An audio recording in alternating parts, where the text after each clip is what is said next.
Well, good afternoon, good evening, good morning to everyone around the world right now. Welcome to the episode of Final Boss. This is episode 6 on September the 8th, 2013. And my name is Adam K, aka Bane. Welcome again. We have two guests on tonight, two Resto Shamans, to break down the evolution of the elemental healer. And to get all into that, we have some topics about where they came from, how they changed, a little bit about smart heals, and if the game is too smart. And then just because people have been saying don't talk about it, we're going to talk a little bit at the end about the legendary cloak and the metagem, just as it pertains to Resto Shamans, only because of all the smart heal changes that have happened recently and how there's so much residual healing, just to get that out of the way and to cover all the bases. But don't get too mad at us because it's still a little pertinent, but we're not going to talk about it for 30 minutes like we have before. So, without further ado though, joining me tonight from a ferret-filled room. I wonder if we could bring the ferrets out at all tonight. We do have Vraull from Dread. Good evening, sir. Thank you for joining us for tonight. Yeah, it's nice to be here. Good thing we can't actually have smell-o-vision on Twitch yet, otherwise that garlic toast. That garlic toast, though. Oh, man. Perfect. Good stuff. Oh, wait. And also joining us this evening over from Life in Group 5... Vixsin, thank you for being here tonight. Oh, it's a pleasure to be here. Thanks for having me. I like the blue panda art. It's so good. It's so beautiful. Where the artwork comes from will be linked in the YouTube for those that want to check out the DB artist of this amazing work. There's tons of other stuff on there too, but that'll all be on the YouTube. And yeah, so let me balance this back out over here and take this down, and I think we're good to start rolling here on the show. Oh, maybe not. Nope, VLC doesn't want to stop. All right, VLC, you're good. You're good. Okay. So what, oh, that's a good point. Let's open the show off with how you guys say shaman. Do you say shaman or shaman? Vraull, what do you say? I say shaman. I don't know why people would say shaman. Yeah? I can understand it, though, but yeah, I say shaman. Definitely shaman. Definitely shaman? Mm-hmm. All right, so no shaman talk tonight, just shaman talk. All right. Someone tweeted Olivia Grace and tell her it's all about shaman talk this evening, which she should be here, by the way. I'm just putting her on blast. She plays one, and if she's not in the chat room right now, I don't know. Someone get her in her. Anna, that's their job. But what have you guys been up to lately, though? Vixsin, what's going on with the PTR and stuff? What have you guys been doing over there in Promethean? How's things going? Right before the patch comes out on Tuesday. Oh god, it seems like it's here all too soon. We've been doing a lot of PTR testing, trying to nail down mechanics and strats, and we ramped up our alt raids as well. So we're doing 3 a week, 3 different Throne of Thunder runs a week, which is really burning us out of Throne of Thunder. We're ready to leave come Tuesday. We're ready to not go back to that place again. So that's been taking up a lot of time. Yeah, we had our final TOT clear. We were just like, like we were all counting down the bosses because some of them aren't bad. But we had our last Dark Animus and we like one shot sloppily killed it with like 7 people up and kiting it. We were just like, that's it. We don't care anymore. It's done. It's done. But it was a breath of fresh air to be done with all that stuff. And what about you, Vraull? Well, Dread's just been, clearing the raid every week. We got two raids that clear it, Tuesday, Wednesday. Last week we didn't really do it. We just did 1 raid and did Achieves and another raids for all the people that still don't have their meta. And we're just gearing up, getting ready for 5.4. Yeah. Is there anything special about, because I know you guys are a little bit different in the spread in the top of the pack here, because Promethean, you guys are 7th and Dread is 14th. Is there a big difference? I guess the biggest one I just noticed was that Promethean's running 3 raid groups and Dread's only running 2. Mm-hmm. So is that just because the Dread doesn't, do you not have like the alts for that? You guys just have like 2 characters each that you run? Yeah, most people only have one other alt that's geared enough. I mean, some of us have more. Yeah. But generally, yeah, everyone has one alt that they can play pretty well, and we use that one alt to do the second raid, and no one wants to do another alt run. We're all kind of like really burnt out on Throne. Yeah, well, that just comes with the nature of the beast with raiding at this level too. It's just that eventually you're just like, no more. No more ice walls, please. Yeah, So, I'm so excited for Siege next week. yeah. Don't have to go back to Throne ever. And then what about Promethean? I think, well, I mean, we only have a third alt raid because some of us are altaholics and really like playing all the classes. So you'll find most people have a primary alt that they play, but there are a few people who would be in there every night. We do 10-mans. We were doing 10-mans before that, and we'd probably go in there on 4th and 5th characters. I think the most we did was 4 runs in a week. Oh my god. No, so thank you. We'd be in there no matter what. So yeah. that's my biggest time at the top was I raided with Impervious for a while, and they were between US 12th, US 16th back in their heyday. And we only did one main run, but we raided like 5 to 6 nights a week for like 7 hours a night, right? So with no alt raid running stuff like that, but just the main running raid, because I guess the game was harder back in BC to Wrath. Well, let's be honest, like with time commitment for actual raiding. So it's interesting though to see how now it's just you have to run multiple, and you have the stacking and the options with alts and different tanks and things. Like it's funny how that's all evolved to be at the top.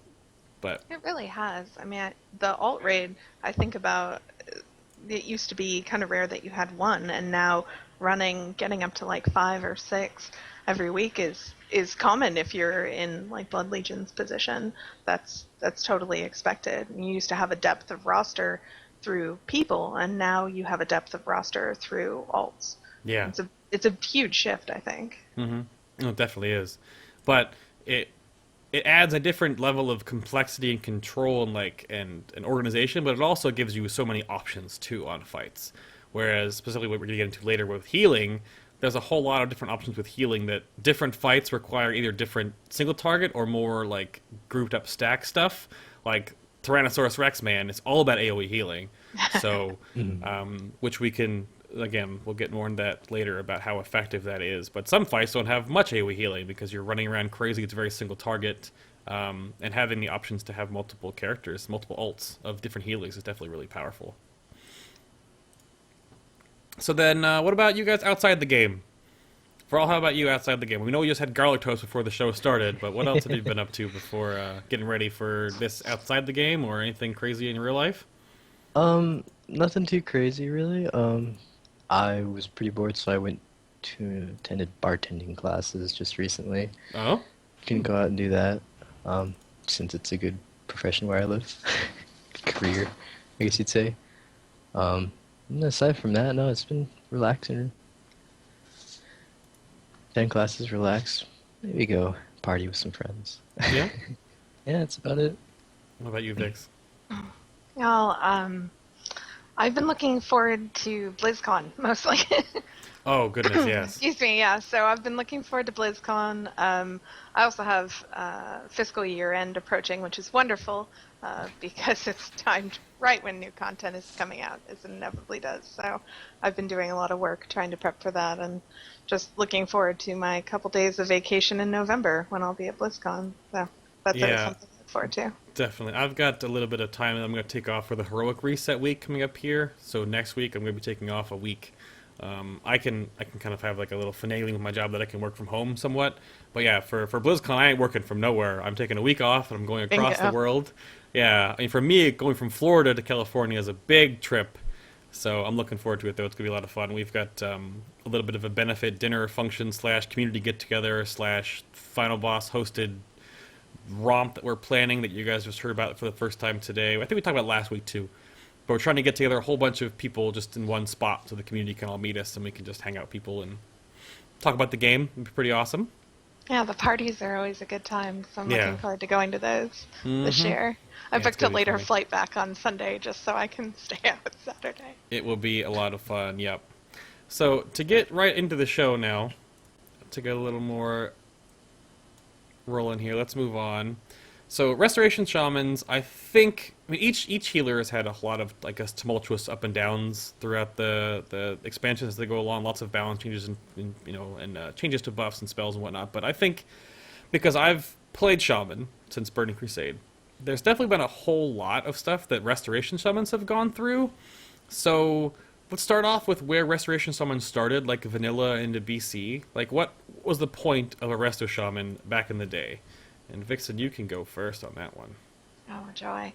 Well, I mean, they were originally introduced as a foil for paladins, so that's where you see a lot of the parallels between the two classes as to their strengths and weaknesses. So shamans' buffs were a counter to paladins' buffs.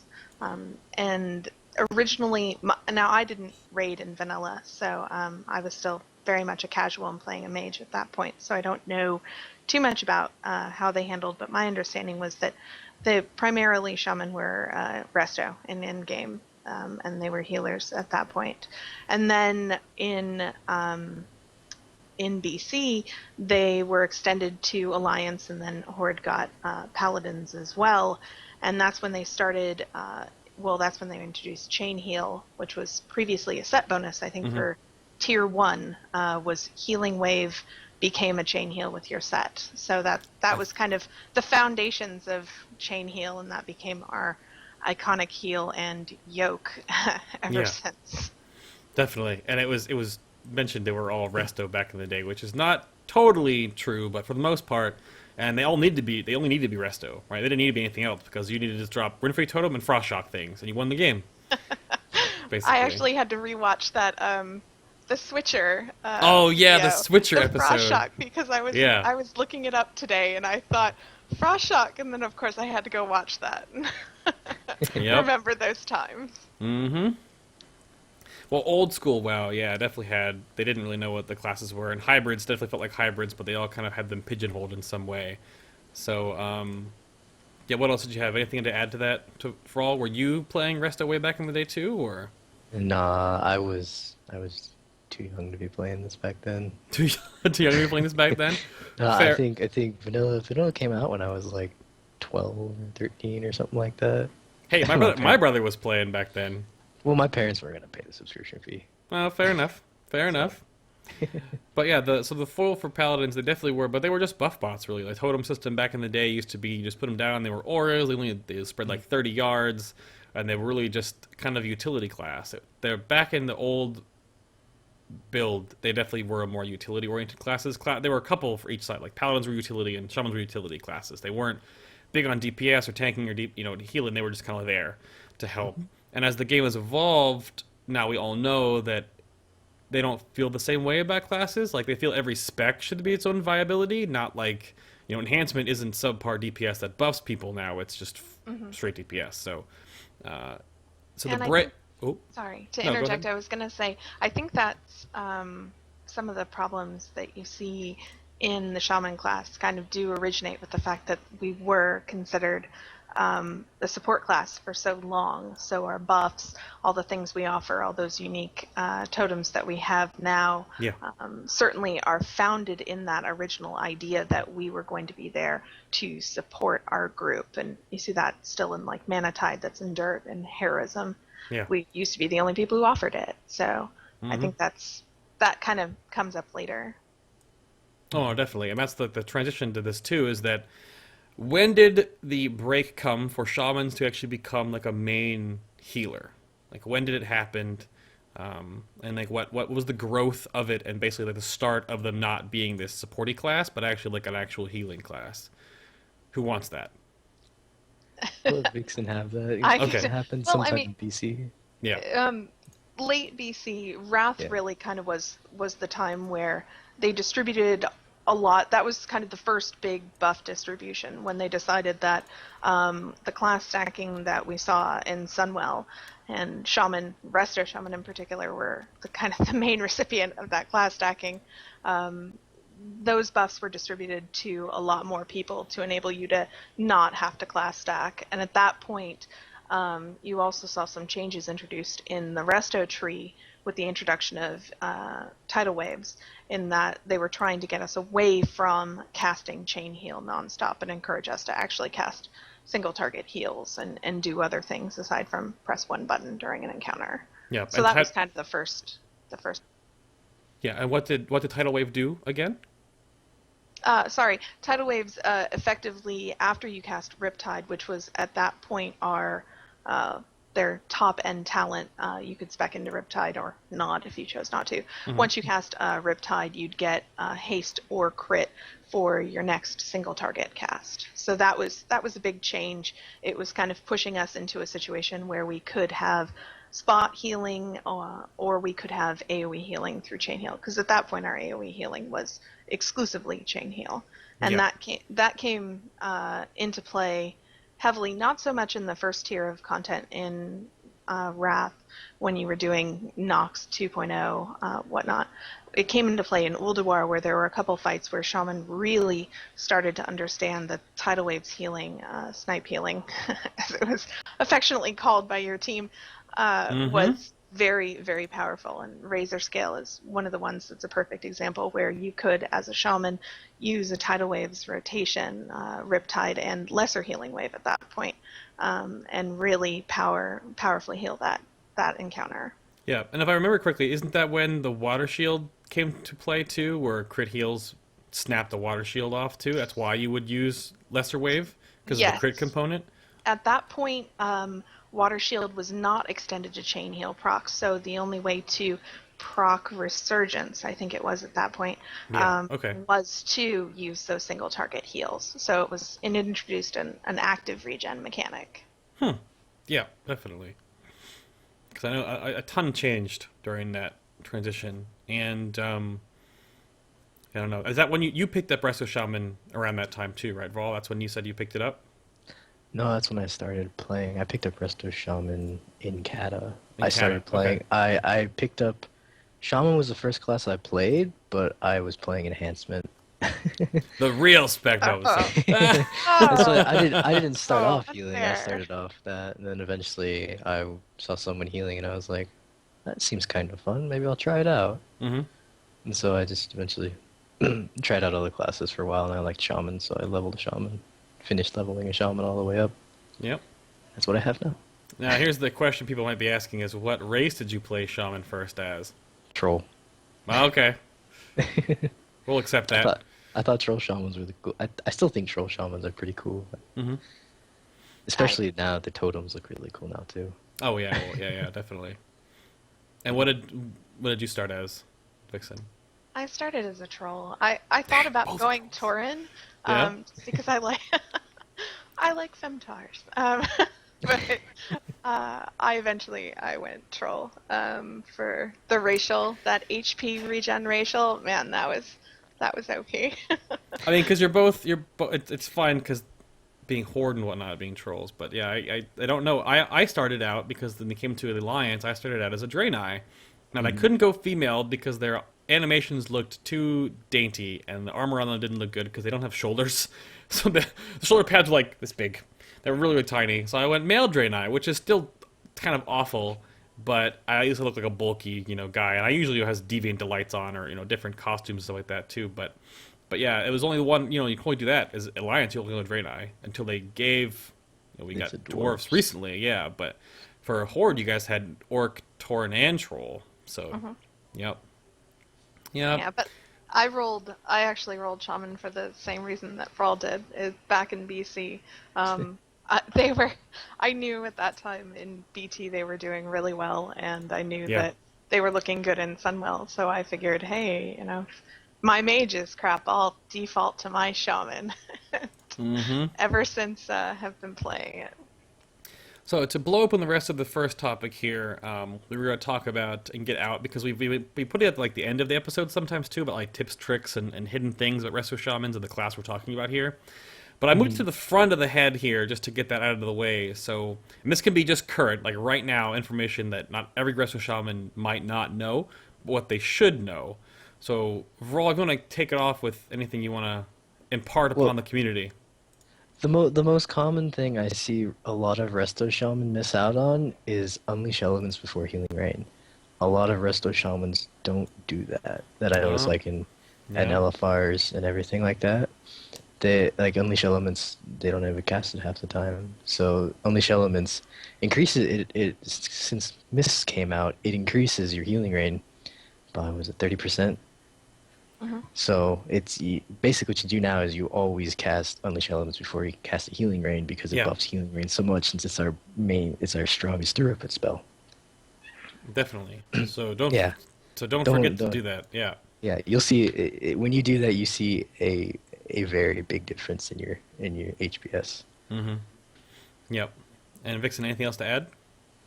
I would say the biggest thing that I'd point out is Shaman have long had benefits that aren't shown on meters, and that's something that a lot of people take very literally these days, is they'll look at meters and see Shaman performance and not understand. Historically, we used to bring a damage reduction that was that has since been removed, but they replaced it with Ancestral Vigor, which is HP. And so that's something that you will not see tracked, you will not see it credited to the shaman, but when you think about the effects that an extra 10% HP has on your raid, especially when they're close to dying, it's pretty substantial. So that's something that comes up that you won't see otherwise.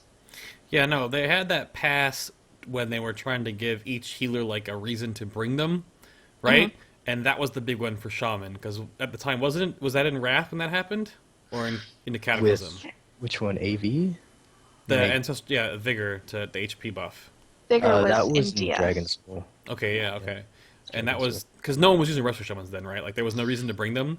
Well, for the that most was part? after Firelands, and Firelands was arguably not a very Resto Shaman friendly instance, and the devs said as much. And that was just because Paragon didn't have a single shaman on their Ragnaros kill. Well, so yeah. Yeah. Well, there's not much space for him with 3 healers. Exactly. Whoever they didn't bring was going to be the odd person out, and they historically haven't favored shamans anyway. So they were trying. I feel like it was a move to try to enhance shaman's appeal at that point and keep them from being the odd class out for at least 1 tier or 2 tiers. So it was introduced, and it's never shown and it's never been tracked, the Ancestral Vigor buff, but it's there, and it certainly is definitely a benefit. No, yeah. We have that. I have the spreadsheet up. If you want to go right into the Vigor spreadsheet while we're talking about it a lot here?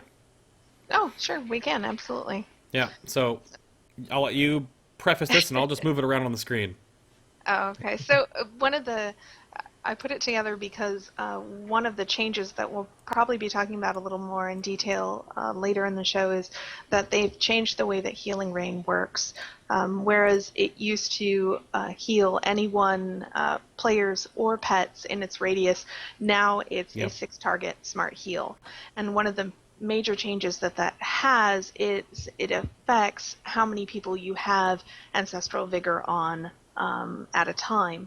And on the left-hand side of this spreadsheet, you'll see the PTR logs. This is a sampling from one of the stacked fights. Galacross, I hope that's the right guy. Galacross, yep. Okay, good. And that's only the stacked portion of that fight. And you'll look, if you scroll down at the bottom, you'll see an average ticks per second and average uptime, which ultimately comes out to about 57% uptime. Yeah. But when you look at the right-hand side, that's a World of Logs sample from Iron Quan, the last phase when he starts fist smashing into the ground. And you'll see the percentages there are much, much higher. And that's simply by virtue of the fact that you have more ticks going out on a raid at any given point in time. So Ancestral Vigor is going to get a little bit of a nerf if it's left as it currently is on the PTR. And we'll have less of that wonderful thing that I just plugged 5 minutes ago about the great thing to bring a shaman for. Yeah, no, definitely. But I think, though, it's worth mentioning, I had to move the scrimmage in here because the Ragnaros head was over top of it. But yeah, so 80% was before the nerf, right? And now it's down to about, you said 57%. But I think the difference in that I mean, we'll have to wait and see as it feels when we actually get into progression and whatnot, is that it's going to always apply Vigor, though, to wounded targets. So it actually is affecting them better, because if you just give your whole raid extra HP, not everyone's taking damage, or they've got shields or bubbles or cooldowns or whatever else, it's not really helping them out. But if it's giving them always to your tank, or off tank or something like that, or people that have debuffs on them, like dots ticking and whatever else, I think that's probably, it's not as good, but I think it is still as powerful to think about that it's going on people that are taking damage more than just everyone.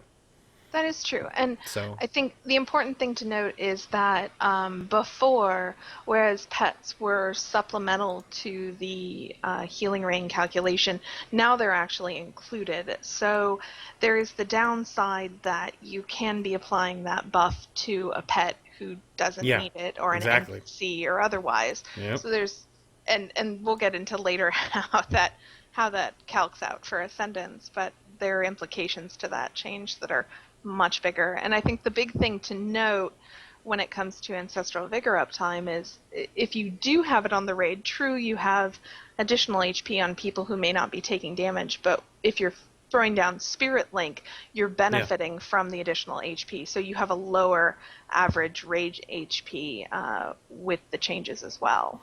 Yeah, it's kind of it feels like a little bit of a double-edged sword. It's good and bad at the same time. It's not like a flat nerf, I feel. It's still going to be effective, obviously, because of a lot of heals are going that smart heal route. So you should honestly see a more almost spiky turn for like AoE group healing, because all the stuff will then target off of people that need it more than anyone else. So say if someone gets a big heal or a big crit, because it's obviously random, like if your healing ring crit hits on me, for example, and hits more than like the rogue, then like the next smart heal, like if a Holy Radiance goes out, that Holy Radiance would hit the rogue before me, because I'm higher health than him, and he'll get a bigger boost. So they kind of help each other out, right? Am I understanding it properly? So instead of both getting one heal, like I'll go up and then he'll go up, and it'll both be, I think it should be okay. We'll see how it works, but I mean, it's not a straight nerf. I feel like it's really unfair to cry wolf and say, oh my gosh, we're being horribly nerfed. This is a huge change. Because it's a change most people won't even notice unless you're like me and you take fun times going into logs and pulling these things up, which is clearly what I like doing. But it's not going to be that significant of a change, and it is going to go on the people who need it, which is ultimately the result that you want. And with so much splash healing going out these days and splashes everywhere, I don't think it's going to be that noticeable. Absolutely. Like I think Legendary covered it this week too, or the last show they had was our smart heals too smart, and there's just so many of them now too. And it's interesting in the mechanic, and it's helpful though. But it also it's a lot of math to track and to see how effective everything is because of that thing. But I think it takes some pressure off the healer, because the fights are getting more complex, like where to move, what to interrupt, what to not interrupt, what to dispel, what to not dispel. Like it takes kind of that edge off of it, because you can focus on the things that actually matter a little more than is my blanket healing everyone or not. So that it should be good though. And it was brought up in chat room real quick. Field and his name is Lude, I guess, or Eyes Lude, is about the AoE changes to design to cut back on the horrible input lag, which, yes and no, because it's supposed to, but apparently it's still there on the PTR. I haven't done a ton of PTR testing. I know both of you have. Is it still, how's it feel on the PTR right now with the input lag? I haven't gotten to do very much PTR testing since they implemented that, because it's all 25 mana rogue testing. Yeah. And Dread can't get 25 man on the PTR. It's still there. It's not It's gone still it. there? It's intermittent, I think, and okay. I'm sure the devs could probably explain that it's more than healing, but healing was a large component of that lag, and healing all Stampede. the things. Well, healing all the things that spawn. I mean, now you have pets, and you have imps, and you have Stampede, and you have every single snake in a snake trap getting a combat log event for Sanctuary and for Healing Rain and for all these things. It definitely adds up. So it's better. It's not totally alleviated, though. No, but it's definitely getting better. I think a big thing, too, is that WoW is looking better because of the spell effects and the pixel count and the polygon upgrade and stuff like that, and the spell effects have gotten so much better. Like, if you look back 2 expansions to what a Frostbolt looked like compared to how it looks now, you're definitely want the Frostbolt now than how it used to look like. That's an easy fix. I think the thing I've talked about before on the show that isn't in the game yet, is I've noticed other MMOs have it, is that you have the emphasize your own spell effects button, right? So your spells are more pronounced, but it doesn't diminish the other spell effects that you see. Like I don't personally, as a melee, and I feel tanks can feel the same way about this as me in other melee, of course, is that I don't need to see everyone else's spell effects going, crazy. So there needs to be a toggle friendly spell effects to actually have like a slider to be like high, medium, low.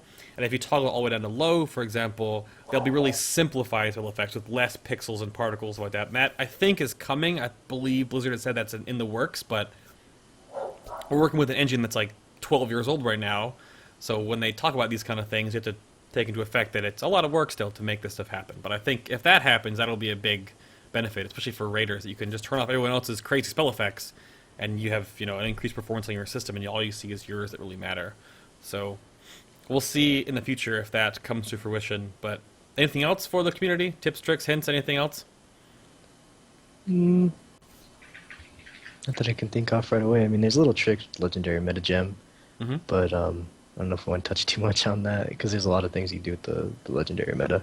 We'll leave the orange conversation to the very last little bit, so Okay. we'll go with that. So yeah, then the next part then, I know that you both have different experience with Resto Shamans and stuff, and the big thing that we're going to get into here, just to get all the Resto Shamans on the same page, is there are 5 healers in the game now, if I'm properly correct. There are 5, right? 1 through 5. 5 classes. And 5 classes, 6 specs. yes. Oh, it's true. Priestess 2. Priestess 2, yep. And before the nerf to healing, the Healing Storm glyph and Healing Rain, you could count Hanson Shaman as a healer too, but not anymore. Yes. So Correct. where do you get your Healing Rain back? But so how do Resto Shaman stack up against other healers? So we talked a lot. Obviously, they have really good, effective AOE healing. But so when, where, why do Resto Shamans excel? When would you want to bring them over another one? And you guys can talk a little bit about 10 versus 25 man. And Vraull, go for it. All right. Well, Resto Shamans, like you just said, they're supposed to excel at stacked healing, because we have healing rate and chain heal, of course. Everyone, such small radius on all of them, and they do hit for a considerable amount. That doesn't happen right now, because of all the other healers. They have AoE heals too, but they don't diminish when they're spread out. Other thing that we really excel at is mastery is really, really good when you hit someone who's at 10% health with like a healing surge or something. If you crit them, it usually will bring them up almost to 90, like 80-90%. Yeah. So Yeah. that is where they're very, very good at, is hitting those people that are very low. But are you guys going Mastery this next tier, or is Mastery, because I know before Mastery was always just like you get it and you don't use it, but you've been like crit or haste stacking, but... Yeah, we reforged out of Mastery right now, just because with all the absorbs and the fight mechanics, no one sits low enough for Mastery to really be effective over the entire fight. Oh, okay. Like it may be if you stack Mastery and you're at 70 or 80% Mastery, and someone drops and you hit them with an Ancestral Swiftness greater heal, just an instant greater heal. You hit them with that, and it hits them for 400k. Yeah, Mastery was really good right there, but over the entire counter, the rest of the raid's sitting at 80-90%, and all your AoE heals, your Earth Living, Healing Rain, all of that isn't really getting much benefit from Mastery. So that's why we've been stacking haste and crit, because crit is more beneficial when they're above a certain health percent. Yeah, definitely though. Yeah, it's a significant change from where it was in Cataclysm, where Mastery was by far our strongest stat, because the absorbs weren't as prevalent. Mistweavers weren't around at that point, so we didn't have that additional blanket of healing. But in Mist, there's been a significant emergence of burst healing. As a raid mechanic, you see a lot of burst, and so that sustained low level of health that you had in Cataclysm, where raids would sit at 40% HP when you were going into an AoE phase, that's just not there, and it's not present in such a way that Mastery just isn't all that beneficial for us. So been staying away from. It's great in concept, like Vraull said, but its applicability is very situational. Yeah, so does that put more or less weight then on them in like 25s? Are they better in 10-mans? Because that possibility to have that snap healing, or I mean, 5-man content doesn't really matter too much, but I know at the beginning of expansions, the beginning of the gear curve, the blues or whatever, that matters more there. But what's the difference, I guess, between 10 and 25 of Resto Shamans then? Well, crit is still really good in 10s because you're using a lot more single target healers generally. Like you'll cast way more greater healing wave and healing surge, which, if I recall correctly, actually mastery is more effective at a lower health percentage than AoE heals. So Okay. you want to, so it's crit is just more effective when you're in the small raid because you're not using as many AoE heals. You're not using chain heal as much. You're gonna use much more. Sure. Greater healing wave. I mean, when I do 10-man, the 2 or 3 times I've done it this tier, I was pretty much spamming healing surge and riptide and stuff like that. I'd use healing rain on the 2 or 3 melee or the range stack if they're taking damage, and when we stack up. But I mean, I generally was using my single target heals way more than chain heal. And 25-man, you use chain heal a lot. Yeah, no, definitely. Huh. Okay. I think the distinction there is that shaman are really good the more dense an environment is. So the more players we have in an environment, the better we're going to be, because the more we're going to have the potential to optimize chain heal hits and healing rain hits, etc. So when you put us in an environment where it's spread out, we really only have what I mentioned earlier, which is tidal waves based healing, which is using your riptide and following up while you have the tidal waves proc either haste or crit with single target heals and sticking in that sort of rotation, which makes us a good environment where mastery, a great example of where mastery is great is in challenge modes, actually. I hadn't done challenge modes all expansion, and then I was forced into them against my will, and, ultimately wound up going with a crit mastery set. And it was great because with no other healers there, I really needed my heals at that limited threshold to do more with the mana I had, and that's what mastery does. It lets you do more with the same amount of mana, and it's great in that regard. But you just don't have that sort of situation coming into play in 25s. So although we're stronger in 25s because of more people, it also means there's more supplemental healing that's going out, thus decreasing our mastery. Yeah, chat room just said, Packed Hard just said, with spread out fights, shamans turn into tank healers, which is more or less kind of true. Very true. Yeah. More or less. Yeah, I mean, we focus the tanks more too. At least with Earth Shield too, which I think is noted down here below. So we'll move on then to I guess some nitty gritty about shamans. So we talked about the stats a little bit right now. So the decline of mastery, which we talked about a little bit. But so where are you guys going with your stats going into 5.4? Like, what's your best bet to go? I think me and Vixsin were talking about that.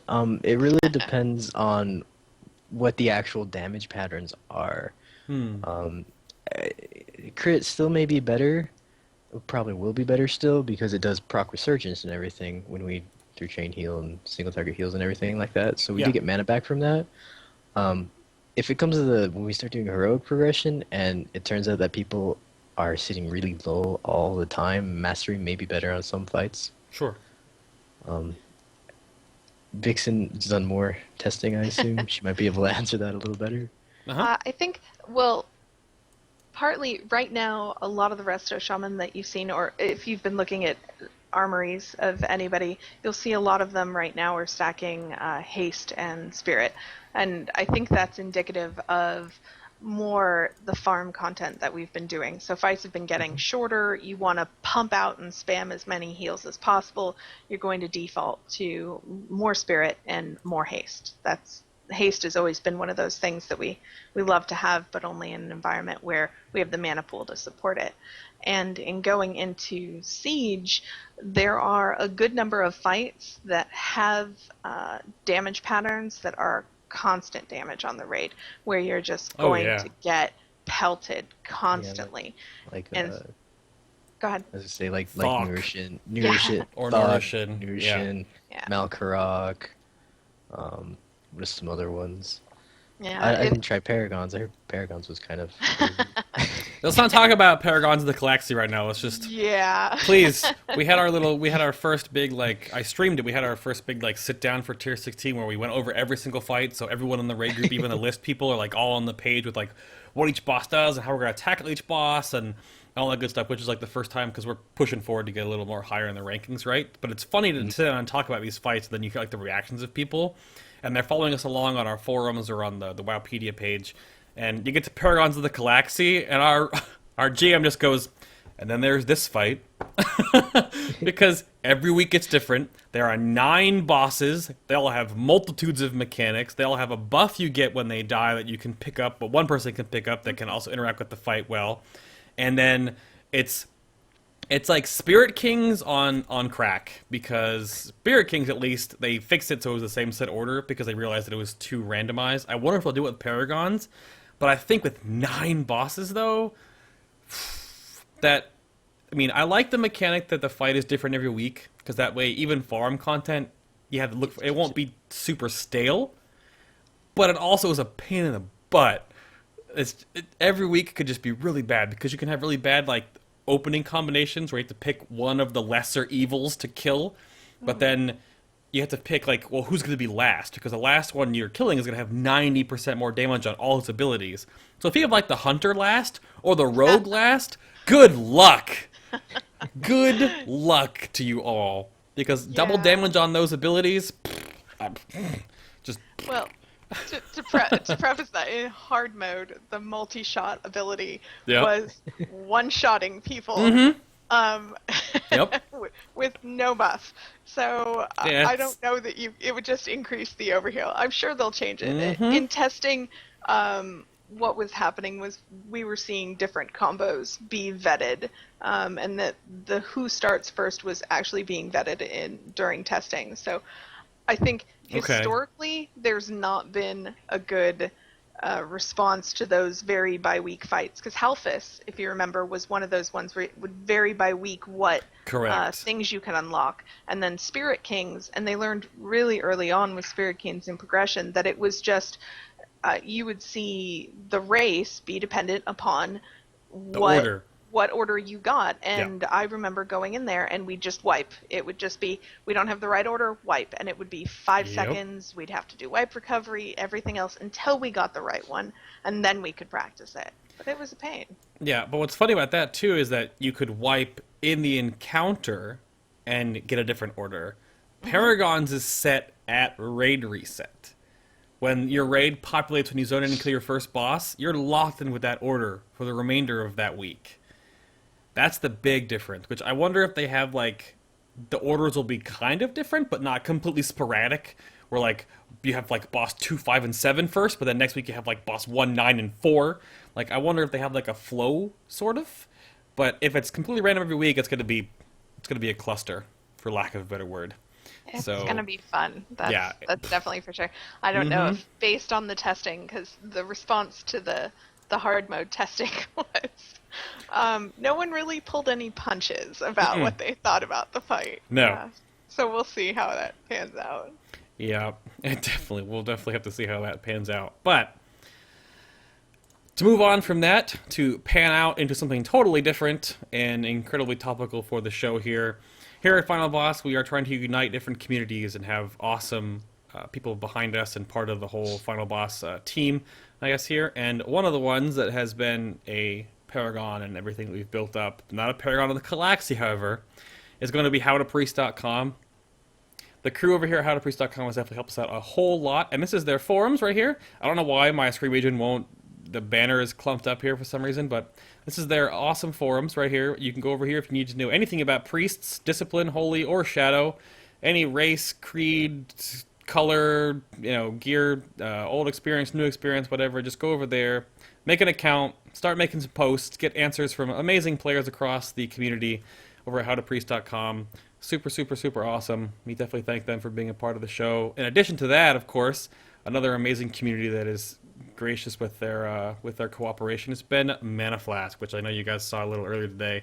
They were talking about the Siege, and manaflash.com, where the community brews. You can go over there and check out. They don't only do World of Warcraft oriented stuff. They have some other MMOs that I've talked about. They had a huge Hearthstone beta giveaway here for the EU folks, where they were doing a giveaway key every day for the last couple of days. They had some WildStar stuff up here the other day. They do feature ours. They have some awesome other streams up here. The Method Blood Legion, Exorcist folks over here, really great stuff. Yeah, here's the WildStar post. But Mana Flask is definitely a great community tool for you guys to keep in touch with different things going on right now in the community over there at Mana Flask. We're super happy to have them on board. And then, of course, there is us. Over here at FinalBoss.tv, you can do tons of things over here, but the biggest thing we just started, because people were asking about it, was that you guys can help us eye-level upgrade the show. So right down here on the corner and below here on the stream that you see is our little awesome donate chest. You can help us improve the show with some donations. Everything we do here is run off donations and out of pocket from everyone on the crew, just to get this up and running for you guys.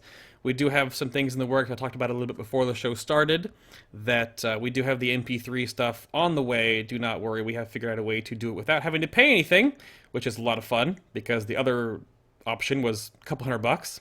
So that's coming in the future. You'll be able to listen to us on iTunes and Stitcher, and just have the MP3 only versions of the show here soon. And then that, you can watch the either archives of us with the video on YouTube, or you can watch the MP3 version only on Stitcher and iTunes. But those are coming in the future. But you guys can definitely help us out. We love our mobs and minions, because our dungeon would be nothing without you guys. And the big thing to note is that you can submit us questions every episode. Once I get the email fixed, up there at FinalBoss.tv, you can either submit to be a guest, or you can tell someone about it. You want it that is real awesome in the community, or they want to represent something. They can be a guest. They can fill out a little form, or you can submit us questions. And every week you can submit us questions based on who's coming up on the show, or just general stuff, and we'll pick and choose ones and have an archive of good questions to ask people. And once it comes to a point where that person's on the show, or it's an applicable question for somebody, we'll use it in the show, and then that's definitely good for you guys, because we want to get these people in front of the camera for you. Not everyone's going to be in front of the camera, though. Disclaimer. Not every guest will always be on the show in front of the camera, just because of, whatever else. They have their own reasons. But that's what we're trying to do here for you at Final Boss. And we thank everyone for helping us out so much. But after that bout of verbal diarrhea, let's get into the big deal in the meat and potatoes here, or the meat and bones. Rest in peace. Healing Rains, Shrouded in the Mists, how Resto Shaman is going to be changing into 5.4. Tons of stuff happening with you guys. The onset of the smart heals, the meta, the legendary stuff, the raid style. But the first part is Healing Rain has basically been nothing to amazing to what it is going to be in 5.4. So who wants to talk about Healing Rain first? I think we should let Vixsin go first. Unfair. Unfair. So let's go right into Healing Rain, which is the bread and butter for Resto Shamans right now. Go for it. Well, did you want to show the what it used to be? Yep, I have those up here right now. Which one we going for? The Let's Iron start Quan? with Iron Quan, because I think that's a good one. So it has been pretty much all of this expansion an awesome spell, and it's not Resto only, which has made it in the past incredibly powerful. So what this chart is the HPS for Healing Rain on our first kill of Iron Quan, for myself, our Enhancement Shaman, and our Elemental Shaman. And you can really see that's a lot of healing. Yep. And so it's been really powerful. And if you pull up, now the thing to remember is this is pre-hotfix. So This is before they increased the healing of Healing Rain by 30%. This is back in April, so yeah, this is definitely a while ago. Yep. Yeah, the next one is the Roden first kill, which if you pull that up, you'll be able to see what Healing Rain looked like after the 30% hotfix, which was even more insane for our I love it. Look at that numbers right there. Woo! Arguably, our Elemental Shaman didn't keep it keep it down, so his number is going to be disproportionately low. But I was aiming for as much uptime as I could have on that rain. And it is, if you're not familiar with Raw Den in the last phase, it is a constant pulsing damage mechanic. Every 1 second, yep. It's constantly going. And I think I probably ran at the end of this, so I maybe didn't have as high as uptime as possible. But still, regardless, it's huge. So what they've done in 5.4 is twofold. They've increased the healing rain for Resto Shaman through purification. So we get 100% bonus to that, which is hopefully going to put us past enhancement in terms of healing. Well, yeah. But secondarily, they've also introduced, like we mentioned before, the 6 target cap. So before, where that healing rain would apply to everyone and anyone in raid, now it's going to smart target 6 people, including pets. It can be on pets, and they can count towards that 6. And then there's also the enhancement change, which you had mentioned earlier, to the glyphs. Rest in peace. Yeah, well, because they nerf healing rain by %, and then they remove the healing storm glyph, which is 100% extra healing to it based on Maelstrom weapon stacks, right? That's gone. Healing range is not on the glyph anymore, so it'll only affect our direct heals for ourself, right? So it's like a PvP glyph, more or less, now. And with that, and then the purification buff for Resto, you gained our glyph passively, more or less. So they're trying to really give it to you guys, which is, honestly, it's supposed to be. It's supposed to be like a helpful thing for us to have that ability to off-heal, because a lot of the DPS classes have that kind of utility, right? But for me, like, I think of like Megara. My healing rain would just, I mean, if I got a good drop on all the other healers, I would almost be top healer on Megara Heroic progression back when we first started it. It was so strong. And it was just, it was free, it was instant, it was always down, and there was no drawbacks to using it. We lost like a lightning bolt every 10 seconds, which was nothing, you know? Yeah, it was insane, and I credit like our enhanced shaman and also our priest with helping us when we killed Raden, because if I was to show you that log, you'll see Divine Star up there as contributing almost as much as one of the healers in raid, and healing rain from our enhance. The healing distribution, it looked like we had gone in with 10 healers, because that's how much HPS they were capable of pumping out. The flip side of that, though, is that it really puts them in a position of not really being a hybrid anymore. That's a lot of healing for a hybrid, and they might have done that. Yeah, no, definitely. Vraull, about you, anything about you want to add, Vraull? Not necessarily on any of that. No? Okay. Aside from maybe enhancement only ever really beat us on any fights that really favored healing rain. Super stacked, of course. Yeah, super stacked. If that's the thing with that was with enhancement was they're really good at hybrid healing, but people would say you could replace Resto Shamans with them, which it wasn't true, because Resto Shaman can actually, you can't bomb a tank with heals like you can as Resto. If you're enhanced, all you have is healing rain. So, I mean, for stacked healing, they were very helpful on those fights, Majera, Iron Quan, Raden, and a little bit on like a little bit Council. of Drumu, a little Council. Drumu. Yeah. Any fight that had a lot of people stacked up that enhanced could take advantage of healing rain. I'm really curious to see how it's going to be with the smart healing component now, too, because the nerf of effectiveness is about 80k HPS by Purge's math so far, and that was before the 6 target thing. So we'll see. It's going to be very niche. I know we could use it on like Malkarok to stack shields to help you guys out, like we'll ascend in AG and healing rain, right?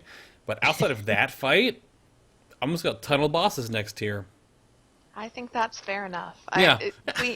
We haven't had our enhance in on many of the tests, but the ones that he has been there for, it's significantly reduced. Even on, I can't remember if the change went into place when they tested hard mode protectors, but I remember it being significantly decreased. And protectors has a stack phase where you just stack and spam, and I don't remember it contributing all that much, which I for one appreciate. I would like if healing rested on healer's shoulders, and then look to other people to contribute some little addition there. Yeah, like having us help heal, like, Ret Paladins or enhancement shamans or monks, DPS monks a little bit because of the orbs. Like that's all helpful a little bit, right? But it shouldn't be this level. So, with that, though, and we've definitely killed that. Let's go into Ascendance. You have here the mention of impact to Ascendance. So I know you have. I think you have a graph for this one too. Do you not? No, I don't. Okay, well go for it then. Ascendance. Well, Vraull, did you want to take this one since you Sure. had? Yeah, Okay. I can try this one. Mhm. So with Ascendance, since they changed the healing, what Ascendance does is Ascendance, all the healing you do, overhealing, anything that you as a shaman actually does regarding healing, not including totems, so like healing tide totem, healing stream totem, don't affect Ascendance. But what Ascendance does, it takes all of the healing that you do and distributes it across everyone in your raid equally, within like 20 yards. So how we would do this right now is like there was a trick on Heroic Sulong that I heard about where what you do is you would drop a snake trap during the light phase and you'd get the buff, drop a snake, you drop a snake trap, put a healing rain on top of that, pop Ascendance and AG, and the shaman would just shoot up off the charts. Yep. Because all of the healing from the snakes would proc extra heals for AG and Ascendance, and they would all hit Sulong for whatever was 1600% extra healing. No, yeah. And top off Yep. your raid instantly, probably. Yeah, But, sorry to interject. The way it happened was Sulong was considered a pet. So when Healing Rain and AG and everything else duplicated onto pet, but there was no DR, you got a full heal on all of your pets, which then Ascendance reduplicated. So you were essentially double dipping. And the guy who ultimately put it into play, I think, in his 10-man and did the video where he did hard mode Sulong in like 10-15 seconds in that day phase, utilize that thing where basically you put the healing rain down, it's healing all the pets, and then you do get the buff and you pop AG and Ascendance, and because of the effects of healing those pets, it just explodes. You duplicate all the healing on Sulong, that's already buffed again, and it was healed him to full in like 15. yeah. It's kind of silly. But that's what we do. Like now, like you put it down on the melee. What you do, healing rain, you put it down on the biggest stack of people you can find when you're gonna pop Ascendance. As many pets, people, whatever you can get, just hitting whatever as much as you can get, and then you pop Ascendance, and all of that healing is, including the overhealing, is all duplicated and spread across everyone within range. So that's how you would use Ascendance. Thing is, in 5.4, since Healing Rain is being changed to a smart heal, and it doesn't heal minor guardians like imps, bloodworms, probably Army of the Dead. Possibly, yeah. I don't know. Yeah, probably Army of the Dead, because that's not one of their pets. We're not getting all that overheal because that overheal didn't DR. So all of that overheal is now gone from Ascendance. So all we have is the actual amount that Healing Rain heals for now. So it's a very big nerf to Ascendance in that way. They buff Chain Heal, and our Healing Rain is healing harder, but we can't like put it on pets and kind of cheese it that way to get And these cheese super it, yeah. crazy Ascendances where they do like 10 million healing in 15 seconds. Yeah, which is they definitely figured out in tier 15 that AoE healing and smart healing was going to be an issue, so I do believe they're trying to fix that a little bit to put a little more pressure back on the healers to actually just not drop your healing rain and your efflorescence and everything else and then just win the game, more or less, right? They're trying to give you a little more options that you have to actually pay a little more attention, but they're obviously still very healer-oriented encounters where AoE healing is very pertinent, like Thok or Malkarok or whatever. Yeah. But I mean, it was going to go out of control with the new eye levels, basically. With the onset of new gear. And with the Healing Rain buff, like Ascendance would have been, if they didn't change it to not heal all those pets and guardians. I mean, those pets and not guardians. Yeah, guardians. Mm-hmm. It would have been crazy the numbers you were seeing. Because I mean, Yeah. right now I can get my Ascendance to do like raw healing of upwards 10, 11 million raw healing. I mean, it's not effective because it's Yeah. distributed evenly across everyone, so there's a lot of overhealing. But within 15 seconds, 10, 11 million healings, a lot. It's a lot. It's a lot. In Now 15 you take seconds, yeah. that. Most of that's from healing rain. Now you take that and double that is what Yep. it was. Yeah, and Pactard said that it was healing imps on PTR still. Not sure if they fixed it. I'm pretty sure they should. They're gonna fix it because it says in the patch notes it specifically states wild imps. So Okay, yeah. if it's healing wild imps, it's unintended. I think it should, if a warlock is using like an imp pet, like their main one, it probably heals that, Yeah, but not it the will- proc imp that like just pop out of Yeah, nowhere. it'll heal the That's bad, it'll yeah. heal the pet that actually has a name, not the ones that are Correct. called wild imps. Yeah, okay, good. That would be great. Yep. And so you basically segued us right into smart healing. So then, how much smart healing are we talking about here now? How much does, in comparison to other classes, right? How much smart healing, how many spells smart heal on Resto Shamans going into 5.4? And if you guys know how many are also doing that for other classes, let's get a compare and contrast going about, like say Druids or Holy Paladin, something like that. So I don't know which one of you wants to take that first, but please. Well, I'll start by naming what Resto smart heals are. You got your healing Sure. stream totem is entirely a smart heal. Healing rain coming into 5.4 is going to be it's going to be smart heal on everyone that's in it. Chain heal is a smart heal after the first cast, so you cast it and then it finds targets afterwards. Healing tides is a smart heal, of course. Then you got off of your crits, Ancestral Awakening is a smart heal. And I think that is all of the smart heals that Resto Shaman has. And that's all 5 of them, yeah. Yeah. And then we get into priests. Priests have permending after the initial bounce. It bounces to whoever's lowest. Yeah. Disc has atonement. Holy has circle of healing. I guess you could call prayer healing a smart heal, even though it's limited by group. Sort of, yeah. Yeah, Okay. it heals everyone in that group, I guess. Mhm. I've seen some people call it smart healing, even though it's just kind of a group heal. Yeah. I wouldn't throw it in there just because you have to target Yeah. the group, so Sure, it's yeah. it's not true smart heal. What else is there? Holy has Light Spring if you use it. Mhm. And I think that's for priest. That sounds about it. That I That's can- only like 3 then, right? That's like... yeah. Okay. Holy has 3, and then Disc has 2. 2, yeah. Well, if you're counting healing tide, you should probably count Oh, Divine Hymn. Divine that's right. Hem. Divine in there Hem. as well. Divine Hymn. Yeah, that so, big cooldown, of course. So Yeah. Holy's getting kind of closer to Resto Shaman. Yep. And you get Monk. Oh no, Holy's gonna have Holy Word Sanctuary is also getting the smart healing effect in 5.4. Yeah, the so ground- they the also ground have plot. 5. Okay. Yeah, they'll also have 5. And then you get the Monk. Monk's gonna have, I think Spinning Crane Kick was one of the ones that's getting the smart healing treatment. I think so, yes. Yeah, Revival is a blanket heal, so we're not gonna count that one. You got Renewing Mists after the initial jump. Heals the lowest, it's supposed to bounce the lowest health target depending on the glyph, which if you have the glyph or not. And then you got your Jade Serpent statue, which when you cast Soothing Mist, it will heal the person lowest Yep. with range.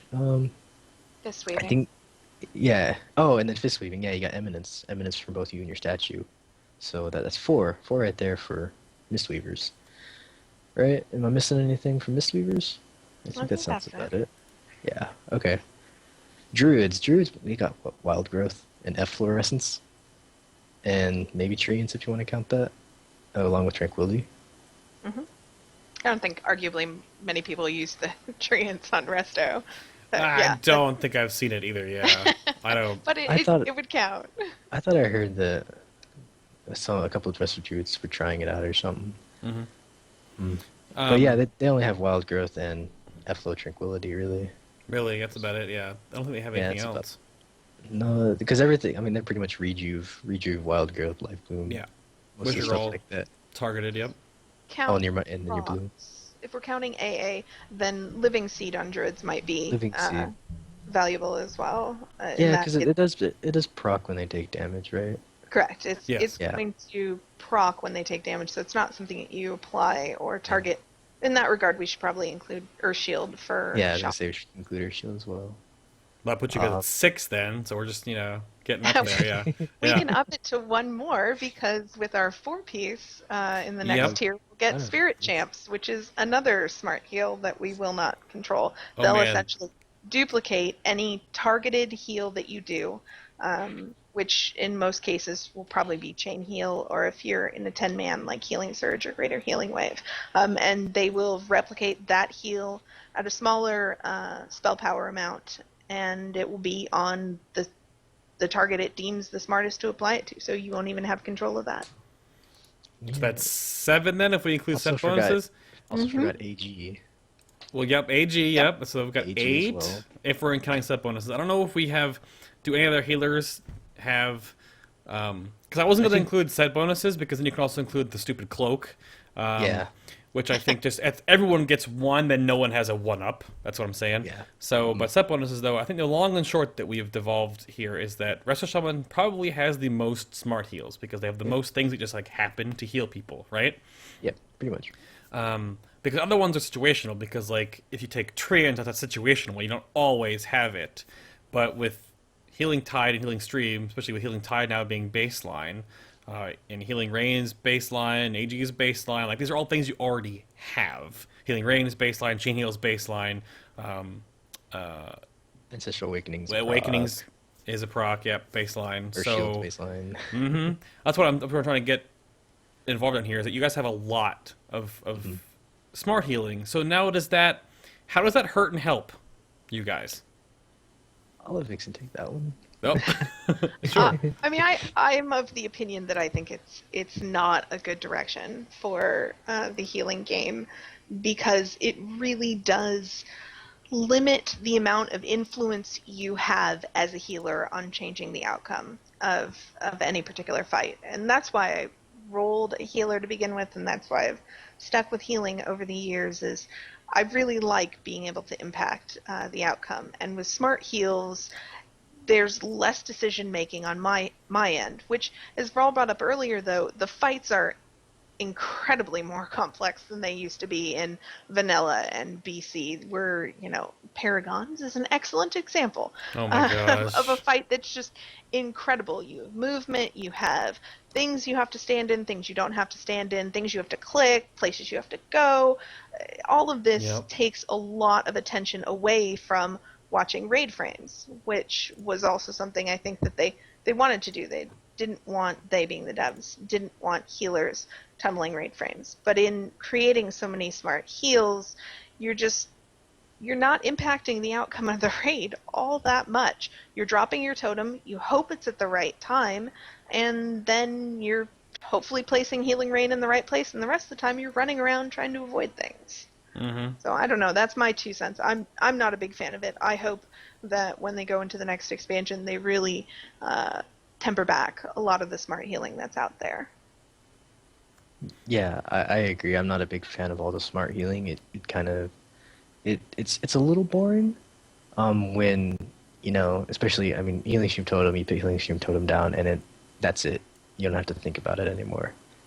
And it's a very large percentage of our healing as well.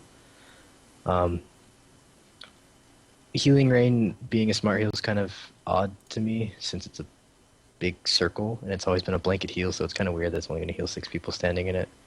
Because I mean, you think about it from a weird way, it's a Healing Rain, it's a circle that everyone's standing in, but not everyone's actually getting healed by this rain that's falling on them. It's kind of weird. Yeah, everyone just gets wet feet, but not everyone actually gets healed from the wet feet. It's Exactly. interesting. Yeah. I mean, I'm okay. Like chain heal's like it is kind of a smart heal, but I mean, it can be a total dud if you heal the wrong person and they're off in like BFE. Yep. So I mean, there is some. You have to be smart with your chain heal though. But everything after you cast initial heal, it will pick whoever needs to heal afterwards. Sure. But I don't see a problem with that as much, because you can still mess up the chain heal.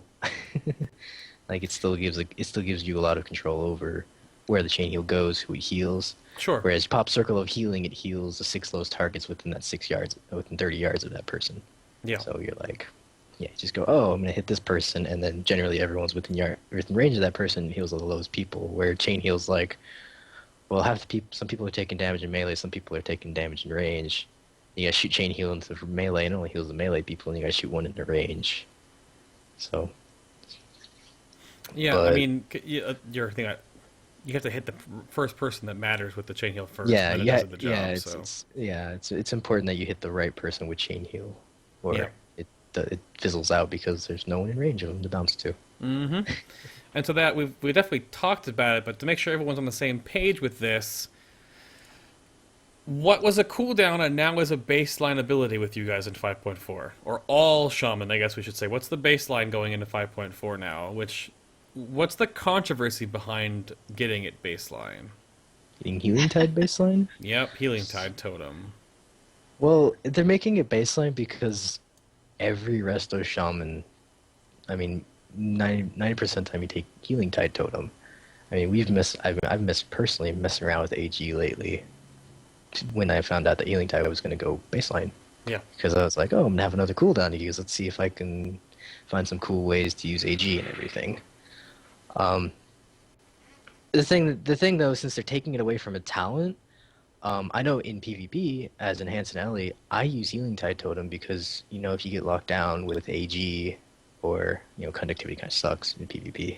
Mm-hmm, but if you get locked down during AG, there goes your cooldown. Whereas Healing Tide, it's not very strong for the DPS specs, but it is healing that you don't have to do if you get locked down. It's still healing in for you. So that's why it's probably why Blizzard made it baseline, because you use it outside of PvE. It's very useful for the DPS specs as a personal heal. Yeah. You can go Healing Stream Totem and then Healing Tide and get 30 seconds of that ticking heal on you. And if they took it away, they're taking away healing that is pretty good in PvP for the DPS specs. Sure. Well, I understand that, definitely. Yeah, that's why I think it's okay, because I mean the other thing is they buffed it for Resto. Sure. Yep. So I don't know. I think I'm kind of the opinion that it wasn't absolutely necessary. I see it a lot on the forums, a lot mentioned in chat or whenever Resto Shaman were brought up previous to the change, that Healing Tide was absolutely mandatory. And I think mandatory is taking it a bit far, because it was something we used because it addressed a gap in our arsenal. And Shaman have historically had problems when people are spread out. We cannot, because of our niche, we cannot heal people when they're spread out. We just don't have the tools to do it. We have to default to single target. So taking Healing Tide, I think, was partly a functionality of recognizing that we can't heal a spread raid, and here is this tool. I mean, I remember sitting in BlizzCon when they announced this, and I turned to my boyfriend and said, oh my god, we're getting a tranquility totem. And I knew right then, like, that's what I was taking. It didn't matter. But the times when you chose AG, when it was actually beneficial to choose AG, were times when it was when you were in your niche. So when you did have a stacked raid, AG was great on Megara, and also good in Iron Quan. Because of the timing of Raw Den and how long you weren't in that last phase, it wasn't as awesome, but the concept that we could use that when it was our niche and live just fine without Healing Tide, I think is an important point to make. So I'm not completely a fan of it going baseline. I think it might be helpful in the next world. It will be helpful in the next tier, but it's not the necessity that I think everybody saw it as. Interesting. Okay. And I think you have a picture for this one too, because the next point we were going to talk about how Healing Tide Totem stacks up against the other big hitters, which is Divine Hem and Tranquility, because I don't think it really is in the same realm as Revival, because Revival is just like, oh, there it is. And the only other healing that, like, Paladins just have their Guardian, which is just like they heal and it heals, they heal, it heals. So really the three big ones is Healing Tide Totem, Divine Hem, and Tranquility are huge. Like, you don't channel the totem, but it's essentially channeling because it's a cooldown that it keeps healing over time. So which one am I pulling up here for this? That is the raid throughput cooldown comparison. Got it. I didn't put Revival on there. I should have, but I missed Revival, so you could see that for comparison. But what this shows, this is hard mode Thok testing, which arguably we only got through phases 1 and 2 before our raid fell over to mechanics. But this shows the strength of throughput of Divine Hem, which came from our priest, Tranquility, which came from our druid, and then that is a single drop of Healing Tide, doing 8.4 million healing effective. Yeah. It was almost 9 million healing total. So I think the only thing about, I guess, it's insane. now the two questions I had while I was looking at this graph the first time was that, so Healing Tide was by itself, right? It's just by itself. But you put Tranquility and Divine Hem on top of each other. Basically, they're like a little bit skewed, but they're basically in the same cooldown phase. Now, is that because of their individual weakness, and you put them together, it basically makes one Healing Tide totem? That's what it looks like. I think it was maybe just the timing. We were still working out how we were going to live. During hard mode Thok, or actually just during Thok in general, what he does is an interrupting jolt, essentially. Yes. More quickly, accelerating through phase 1. So you get to a certain point in his phase 1, and he's interrupting you every couple of seconds. So you can run... you can bop the players and not get interrupted. You can also do an Aura Mastery there and not get interrupted. So I think our timings were just getting figured out, and I had forgotten to, at that point, drop Healing Tide. So I dropped it later and then came up with this graph and thought I will pull this up because that gives you a good example of what it looks like. Okay, I mean, because you can't... I mean, because you look at the overhealing here. I know there's... you can just look at overall raw healing, though. Yeah, I was gonna say, you look at raw healing, that's how much... Yeah, exactly. Even if you technically stack Divine Hem and Tranquility, Divine Hem was only 4.3 million, and Tranquility was 4.6. And that's just overall. You just take out the overhealing, right? So that's how much it would have healed Bam Bam. But Healing Stream Totem, or Healing Tide, rather, was 9 million! 8.95. That's 9 million healing. For one cooldown. That's outside of a lust. Yep. And I did check... Oh, okay. Yeah, that's outside of the lust. And I didn't check and see if I had any trinket procs during that time. I might have, but I don't think I was running with any int procs. So there shouldn't have been anything increasing my healing there unless I had a Jade Spirit proc or whatnot. So that was pretty consistent. When we were doing testing on hard mode Juggernaut, we had another shaman in raid who was stacking Berserking and Elemental Mastery with Healing Tide Totem, and he was just blowing things up. So haste. How does haste interact with Healing Tide Totem then? Well, haste is going to increase the number of ticks it gets within its duration. So it has a finite duration, and the more haste you have, the more ticks you'll get based on breakpoints. So any haste that you have in between two breakpoints isn't really going to benefit you, but you can totally increase the number of ticks. Plus, the important thing to note here is also in 25-man, Healing Tide has been increased to, I think it's 12 targets. I think it's 12, yeah. Now that it will heal. So we get more targets, more powerful healing, lots more ticks, and that's the end result. I'm sure chat room will correct us if we're wrong on that, but I think it's 12. Or is it... Yeah. Okay, perfect. And the picture we were looking at was from hard mode Thok in tier 16. I don't know if you're talking about something different in chat room, but just to throw that out there, just to make sure that you guys weren't thinking it's from a different fight, but that's from Thok. Yeah. Okay. That's what it could look like in the future. Yeah. Because I've mentioned it, and we'll see, like, in the final patch notes that it's been nerfed. So it'll go back down to like 8 targets or something. Yeah. People blame Final Boss for nerfing Enhancement Healing Rain because of our pilot episode with Chill and Primal Shock. We just tore it apart and talked about it for like 45 minutes, and Bashiok found out, and then they nerfed the crap out of it. So maybe, but we'll see. So that is really interesting. Now, the other big thing that Resto has going for them, which we haven't talked about at all because we've been too busy talking about just healing now, is probably one of the most interesting, and only you guys really have this ability. No one else has this, because we have raid cooldowns like Spirit Shell or Bubble, or like I said, I guess Revival kind of falls in that because it's just a snap. But Spirit Link Totem. Spirit Link Totem changed fights. I know it did in Dragon Soul anyway.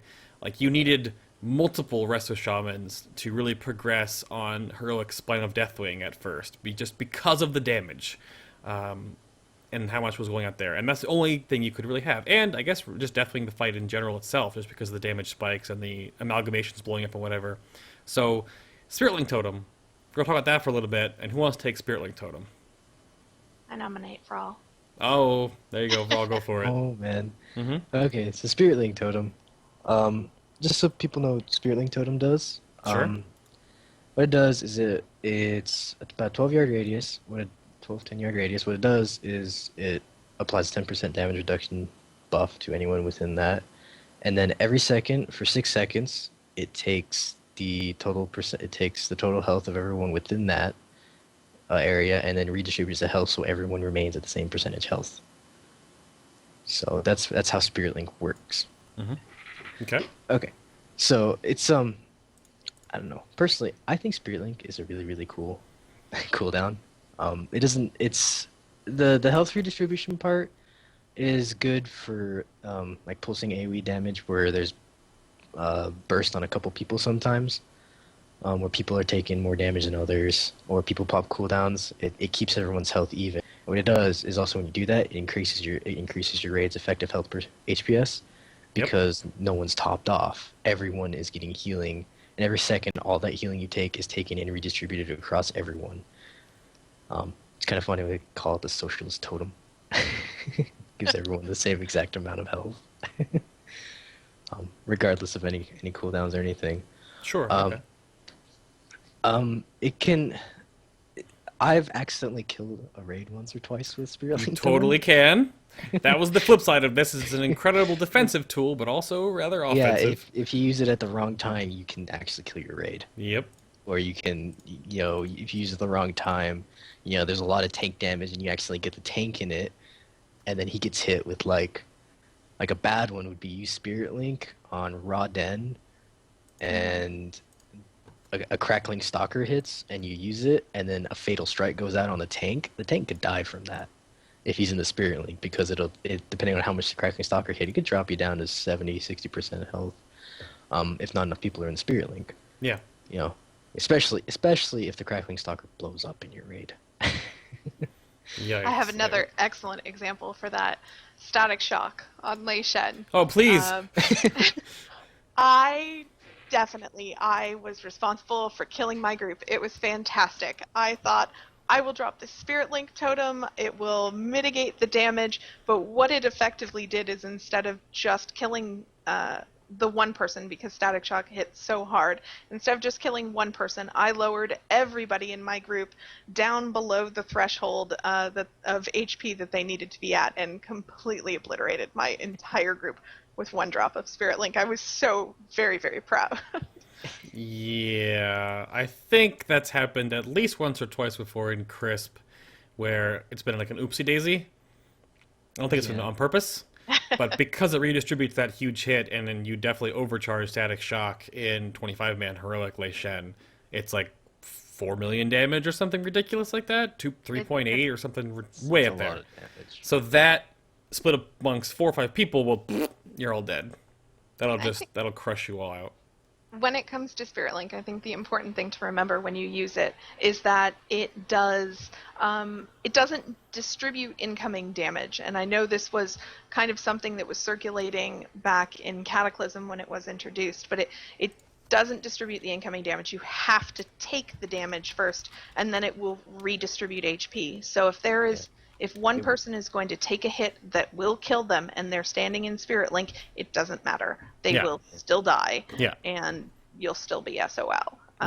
What it does is, but what it really does well, and our monk, one of our monks is a huge fan of Spirit Link for this reason, it makes healing for the entire healing group more effective. And I think Derevka had touched on this as well, in that it takes all of the things that would have otherwise been overhealing and distributes those as effective HP. So you're essentially increasing the effective healing of your team with 10% damage reduction. So that's how it's really powerful, and I think a lot of people underestimate it in that regard, in that they hold it up to barrier and say, well, it's less damage reduction, it must be worse. No, it's just different. And you can get, there's tons of ideas for creativity for it, like in Elgalon, in hard mode Elgalon, when you had to have people soak the explosion outside, Spirit Link actually ignored the line of sight issue that you had in and outside the bubble, and so you could drop Spirit Link and link the people outside with the people inside and heal them up instantly, and it was really great in that regard. And that's what it did on Spine as well, is that the healing it applied to people and the redistribution of health, that counted as healing. And so when that debuff went on and you had to do a certain amount of healing, every time your Spirit Link acted on them and redistributed health, it counted as healing towards that. So you could really power off those debuffs on people. And a big thing too to note about on that fight in general is because Spine of Deathwing, Heroic Spine anyway, had a stacking lowering of global health of all people in the raid group too. So as you get health and lowered, your health gets lowered. I think it was by 10% each time. I think it was 5%. 5%, but it's okay. It's still a lot when you think about everyone in your raid is cut by 5% or more, and it stacks, of course, as you go through the fight. So, and why that totem was so powerful was that you would save your tank's life basically, because you basically add your raid's health pool to your tank, right? When he's taking all those stupid little amalgamations and stuff, which would basically global him based on DR, like on the going onto the third plate. You've got 80 plus or more little stupid blood pools following your tank around, and by normal rights, if you're not on a cooldown or you've got fully topped off, and you've also got to remember you're lowering health too, you can just pop immediately. So there were rotations where I know SLT happened during the huge AoE where it would almost effectively add HP to your tank so he wouldn't die during those phases. So I mean, it was super important. I know I had to go resto 4 Spine of Deathwing. We had 4 in the raid. We had 3 or 4 in the raid to make sure we got through those, because we would use 1 on the first, 1 on the second, and 2 on the third, I think. Pretty sure that's how it was. But we had to have at least 3, 1 for each plate, right? Because we always want to usually have, because the first one you can use on the last one as well, but sometimes you have to use one for like, oh crap! But yeah. And it really helped carry that encounter based on just the horrendous amount of damage that your ad tank would take. And you can't like kill the blobs all the time, so yeah, that fight was made, I think, for Spirit Link Totem in mind. I don't disagree there. I actually do strongly suspect that it was made to cause all the people who had shelved their shamans and firelands to bring them back and kind of see a little bit of a shaman resurgence there. We had, I know we went on a hunt, oh my gosh, where are we going to find where are we going to find shaman? So we dusted off alts that, hadn't seen any light of day in ages, leveled people up, got them. I think we ultimately did it with 3, but it was really a fight that was dependent upon Spirit Link and the presence of Resto. Yeah, because you got Spirit Link Totem and Ancestral Vigor at the same time, basically, didn't you? Yes. Well, you had Spirit Link going in, but then you got Ancestral Vigor. Correct. Yeah. That was introduced in DS. 4.1, right? Yeah, no, Spirit Link was 4.1, right? Yeah, I think it was, if I'm remembering correctly, it was introduced midway through the first tier in Cataclysm. So we didn't get it right away, but we got it a little bit later when they also dropped the cooldown on Tranquility. From 8 to 5 minutes, or was it 5 to 3? 8 to 3, yeah.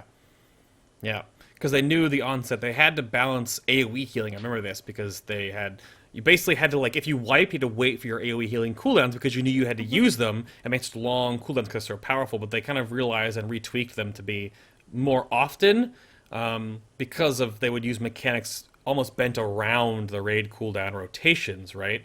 Because you don't really have, back in vanilla, back in my day, when you did raiding, you used to have healer rotations where you had healers that wouldn't heal anything for a while because of how mana worked, and then you'd have healers that would heal to and then they would just stand around and wand or auto attack if you're a paladin or whatever else who heals paladin back. But now you don't have that anymore. So now healers have healing rotations where you group up different heals or you layer them, and that's your rotation now. You really don't have the same way you had back in the day. I think that's the replacement of how the game has evolved in that regard.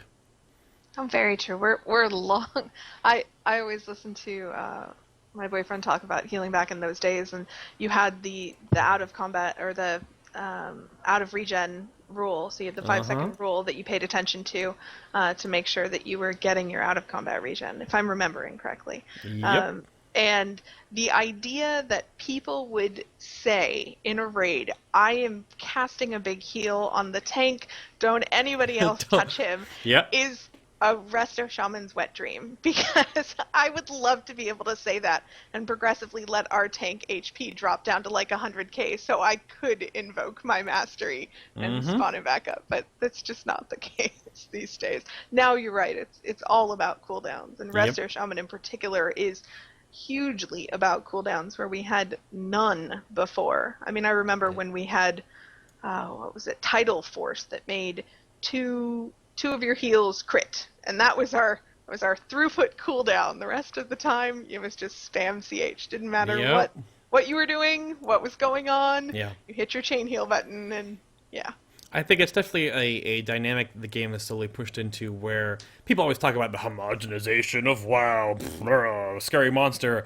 but I think each healer's toolkit has to be able to every encounter, answer mechanics, of course, so that they can balance fight mechanic base around that, but then they also do it in different ways, right? It's kind of like the Star Wars: The Old Republic. We don't have a drinking game on the show, but if we did, the Star Wars: The Old Republic mechanic, where both sides of the Republic and the Empire, they're mirrors of each other, but each class is different in how their either spell works, casts, looks, activates, or whatever else, but they're the exact same. They're mirrors, but they're just different. So I think healers have to have enough of sameness that you don't have to always worry about, because they want to bring the player, not the class thing, but it always doesn't happen. That's kind of like their old, that comes and goes with tiers, right? But there's definitely you need to have tools to, if you don't have this healer, you're not screwed. Kind of like heroic horde on 10-man without a monk healer. I feel so bad. That was a terrible oversight on Blizzard's part, I think, at the first. If you didn't have a monk healer for Revival, you were just dead on the green door. Pretty much. Pretty much, yeah. Pretty much. Because of the Dispel mechanic, where he has like the lockout, the 8 seconds or whatever, you couldn't heal anybody after. You can't heal through like 3 or 4 stacks of the thing at the onset of Horadon.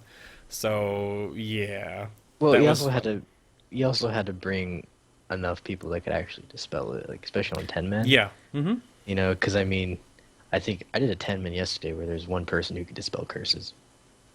Oh God, no.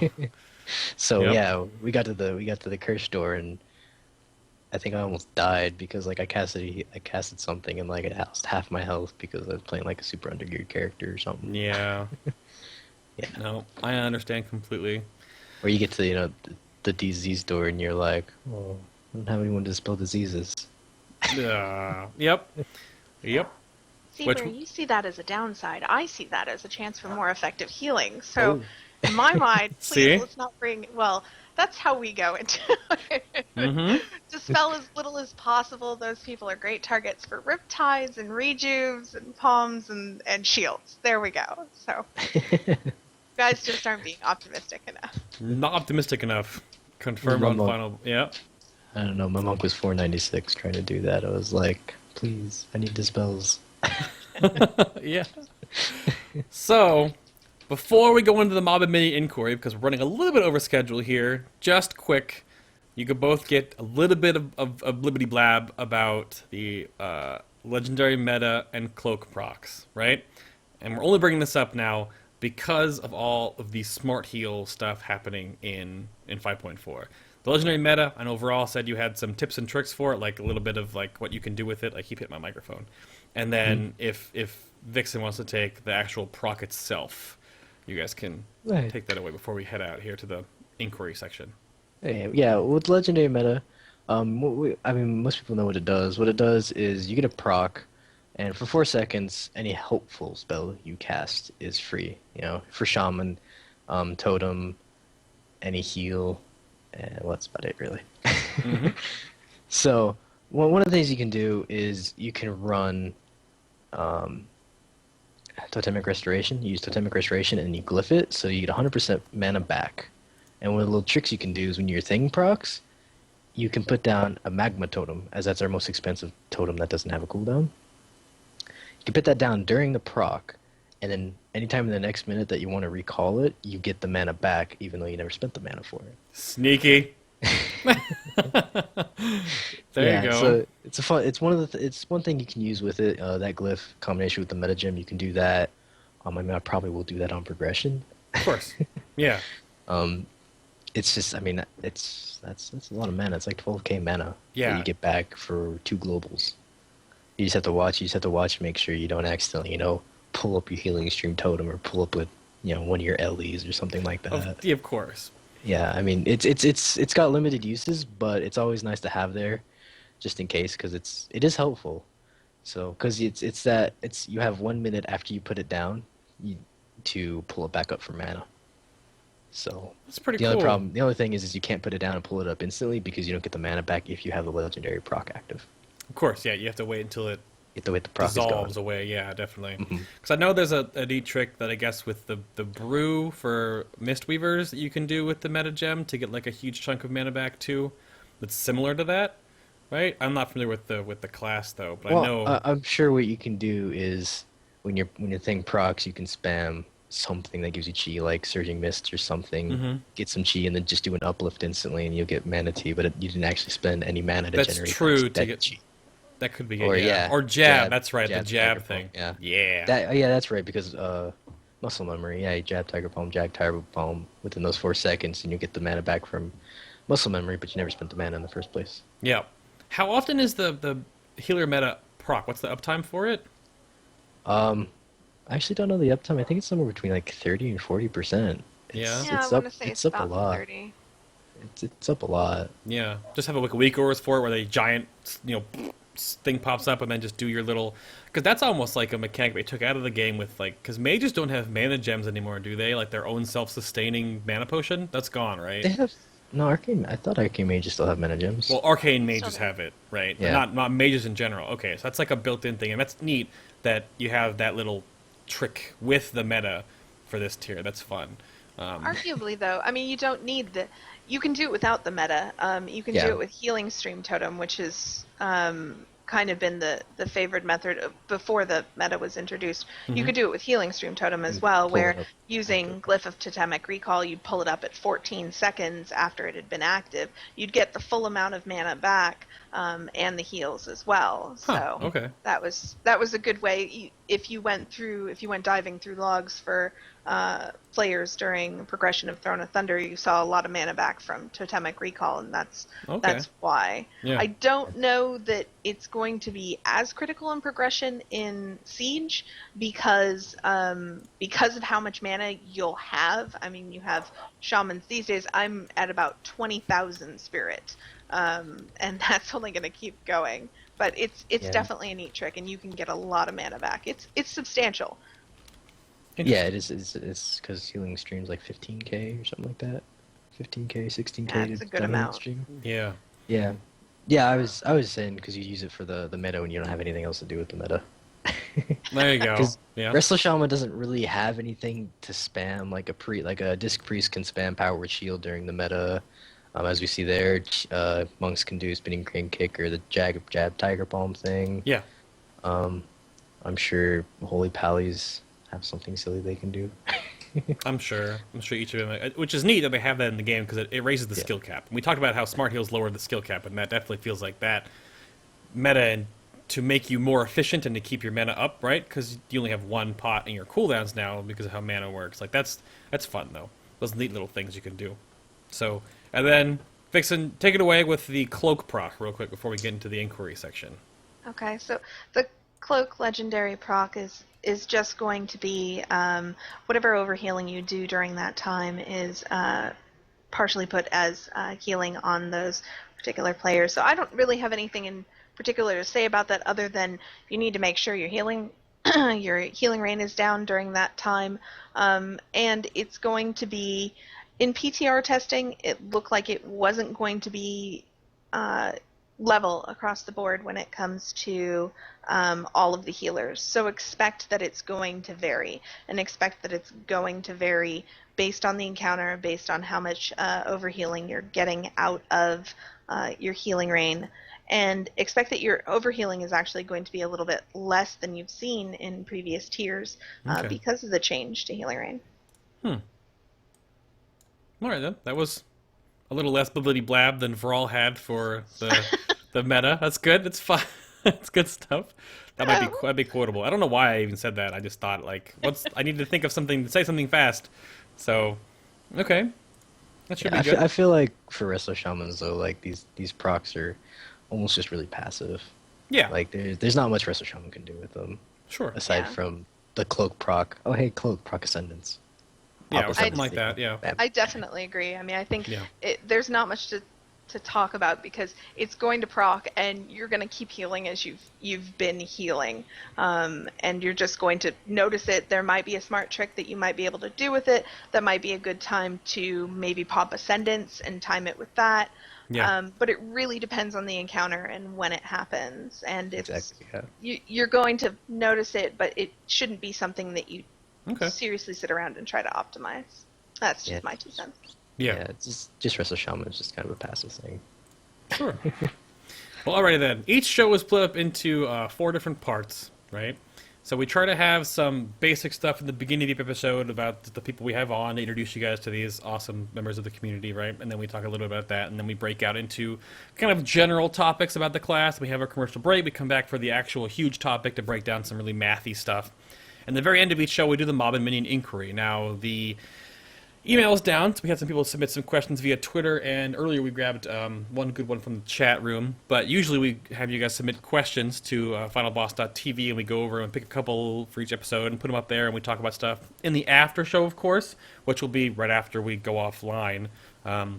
We'll come back up for a little bit, and we'll just talk to you guys pretty candidly in the chat room and just have a one-on-one with you to any other questions you have.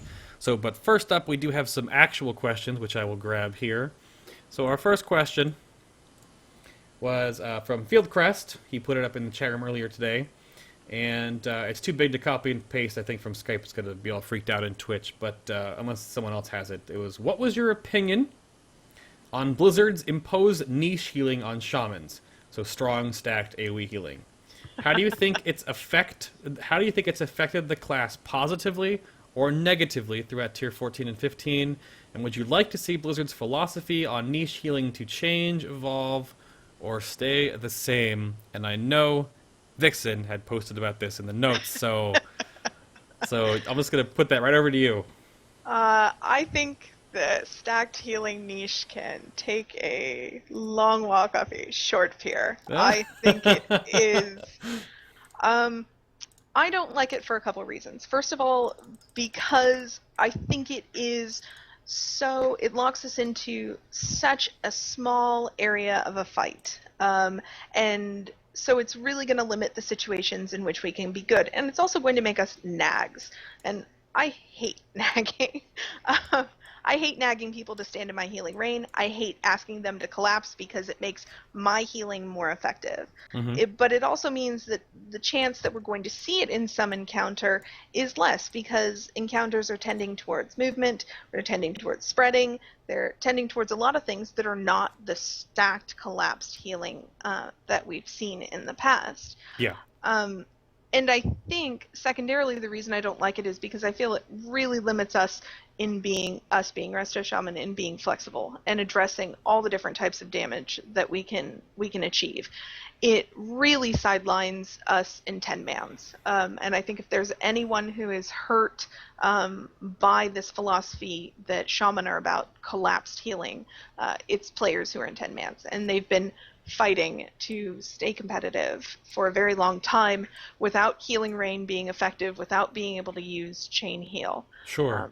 And I think that's really detrimental. So I really would like to see it be reevaluated because I think it's indicative of a philosophy that was maybe one that we had in Cataclysm where Shaman were about triage healing and then we're also this niche of stacked up healing. And when you have all these conditions on our healing, so the raid has to be stacked. It has to be injured. There can't be too many hots. There can't be too many shields. And you put all these things together, and the number of environments in which we're going to be good at they diminish significantly. So it's not any surprise to me that we've struggled as a class since I can say Cataclysm, when Mastery was introduced, and we had now that additional component that we needed to satisfy. Everyone's got to be injured, or else we're not going to do as good. Yeah. And Vraull, do you have anything to add real quick about that question? I don't like that we have that niche, and like how Vixsin said, it kind of limits us on when we're really effective. I mean, I think it's cool. I like stack AoE healing because I don't know, I just like seeing all the numbers sometimes. Well, of course, there's that. But yeah, but I mean, it's cool, but it doesn't really positively affect the class that much. It's kind of a drawback, where you have to ask your raid to, you please stand in the healing range so that I don't suck. Like you need like a PSA for it. So, all right, well, I'll throw the next question at Vraull first then, real quick. We will go right to this one, because this one, I read it, and I kind of snickered off camera. Oh, man. This is from, it looks like, I guess this is from Devon Mertens. This is on Twitter. Mm-hmm. All I want to know is if Ancestral Vigor was not a thing, would Raid still bring Resto Shamans? Of course. Yeah? I mean, because we have Mana Tide. Everyone wants Mana Tide. Yeah, we can bring up Mana Tide. Okay. Or SLT. Or SLT. SLT. Well, the thing is we're kind of the cooldown monsters right now. Yes. Well, going to 5.4, we're going to be the cooldown monsters. If we take AG, we're going to have Ascendance, Spirit Link, Healing Tide, and AG. Yeah. That's a lot of... And they're all very strong cooldowns. I think to derail that from real quick, it's funny... As an enhancement shaman, I felt like in Burning Crusade, I was an auto-attack bot that put down totems. In Wrath of the Lich King, I was about the same, but I did a little more my personal damage. In Burning Crusade, and now into Mop now, it used to be we had no cooldowns as shamans, like in general, and now we have way too many. Because I went from cooldowns. 1 with Wolves to Wolves, Ascendants. My healing cooldowns, I guess, are a part of that. So Wolves Ascendants, 2 different DPS totems, and technically I could take an offensive one, an Elemental Blast, right? So I went from 1 to 5, and it's a huge shift in that. And I think all Shaman specs felt that too. So yeah, I mean, like Ellie lost Elemental Mastery baseline. They got Ascendance. They got Ascendance and then Elemental Mastery as a talent. Whoops. Along with you take Elemental Blast. Yep. They still use the Fire Ellie, I know. I think it was Enhancement didn't use Fire Ellie until it started stacking Searing Flames, right? Well, we couldn't before, yes. That was the thing. We never did until which is a Mop change. Yeah. Yeah, but Ellie had Fire Elemental Totem and Elemental Mastery. Yeah. And I liked Elemental Mastery back then. Mm-hmm. And I think Field Crash just put in chat, AG might be better than rushing streams on fights where you're inside your niche and damage is fairly constant, because I know... There was another graph here, I thought. Yes. Isn't there another graph here? We can break into that? There's 3 of them, actually. Oh my gosh. And I wanted to make sure today I mentioned rushing streams, because that is what is replacing Healing Tide in that tier of talents. And rushing streams essentially is going to duplicate. It's going to make Healing Stream hit 2 targets for 15% more. So it's really powerful. And if you pull up...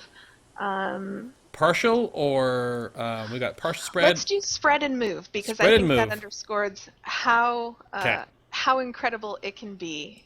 So got it. This is hard mode Dark Shaman, which you get to fight the shaman in the front of Org, and you get to move a lot. It is an incredible amount of movement. Super Bowl of not standing in things, not being near things, etc. The Super Bowl of not standing. I like it. I like it. In this fight, I took rushing streams, and it was incredible, because it meant that I could have 2 targets for 15 seconds, and it was ticking constantly, almost constantly, which also made Call of the Elements, which is being or which is remaining in one of the tiers in which Totemic Restoration is being removed, it made Call of the Elements that much stronger as well, because I could snap those totems out of their cooldowns and drop another healing stream immediately when damage was going out. Yeah, because there's definitely some stacking to do in Dark Shamans for Healing Rain to be good, but we saw how powerful Healing Rain was, and we know how it is. We talked about it a lot. But then look at Healing Stream Totem, though. It's like 1 million. It's like 1.1 million more, and it's a complete stupid. I think Healing Stream is kind of a dumb smart heal. You put it down, and then it does its job. You don't have to worry about it ever again, right? It's just there, and that's some pretty good HPS from a pretty dumb smart heal. Yeah. Yep. And arguably it does help the situation for spread encounters. It does help in 10 bans, because that's going to be your default. But as Fieldcrest pointed out, if you have a fight where it is collapsed, sure, then rushing streams isn't as strong, because you have to remember when people are spread and people are moving, every healer is effective. I mean, of course, we like to think Resto Shaman are the only ones who aren't affected by movement. No, that's not true. Everybody's affected. Every spell is going to lower in HPS, so healing stream really has a chance to step up. And when everybody's grouped, you have so many smart heals and flash heals, your effective healing on healing stream is going to be much less. So in those cases, ancestral guidance could potentially be a better solution. You really need to look at your throughput, say, can I make it a better solution? But it could be. And there are a couple fights where stacked phases, I think, will benefit from you using AG. Sure. And then to go to the other two, we have partial spread and then collapse. We want to go into both of those as well while we're on the topic. Well, collapsed is a good example. It's I took AG instead of rushing streams, and you can see my healing stream totem is fairly low. And arguably, I'm notorious for needing constant reminders to drop healing streams, because so all of these can be me not playing well. That's always a possibility. But Ancestral Guidance in that particular one did as much as Healing Tide, and the benefit is that you have it on demand when you need that burst. So encounters with burst might be a good contender for it. Yeah. They're pretty damn close. It's like 1 million difference, which when we get down to like overall healing, that's not a ton of difference, but we can definitely see the difference in, let's go back to this one, right, where we're on the spread fight. Spread fight. I'm terrible right now.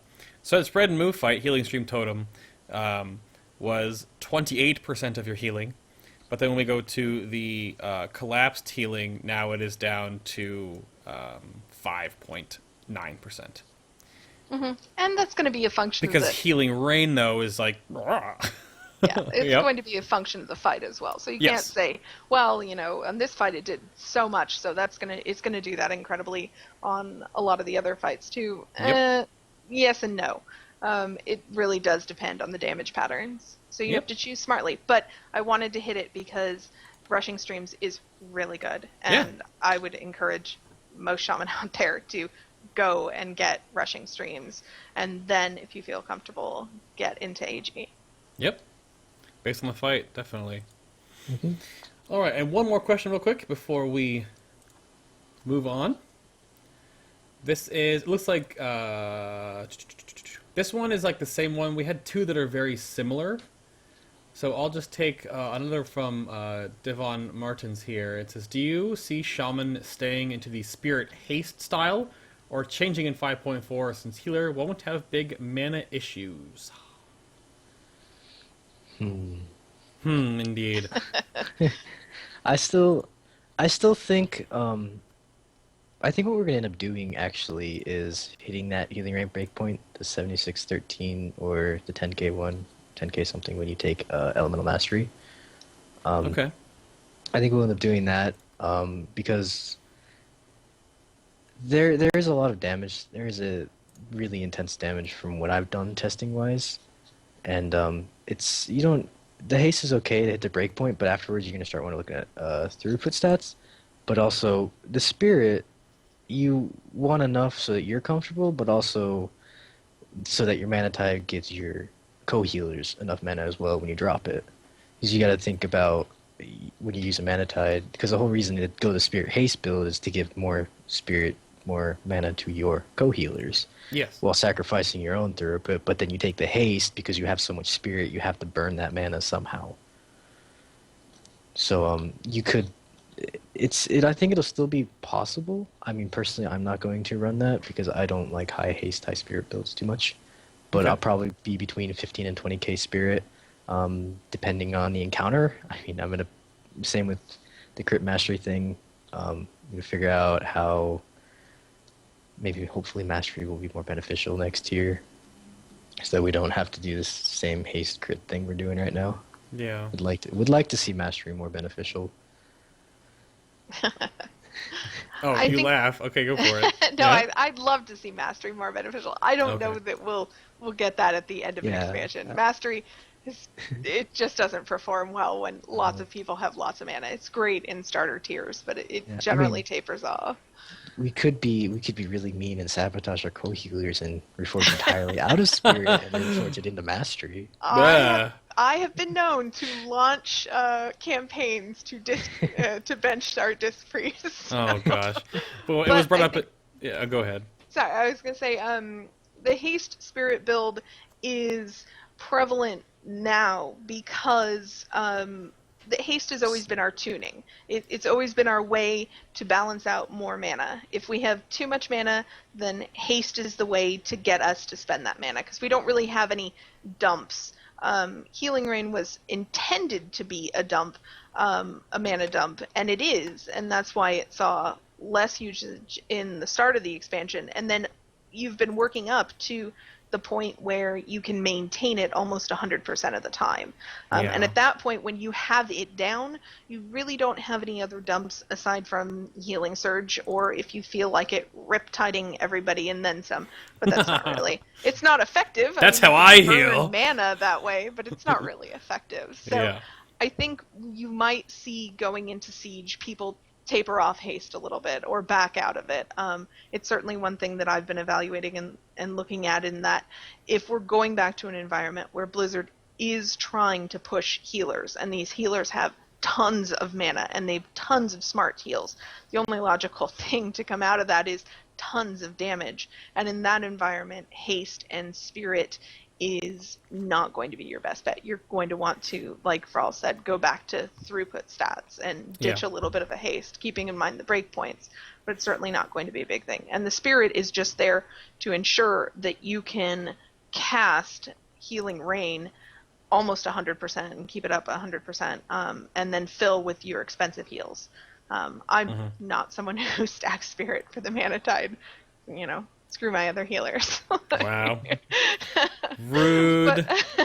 But I do it for sustainability because I know Sure. that we're going to need to be alive as long as possible, and I'm going to need to use expensive heals, and I'm going to need to keep Healing Rain down.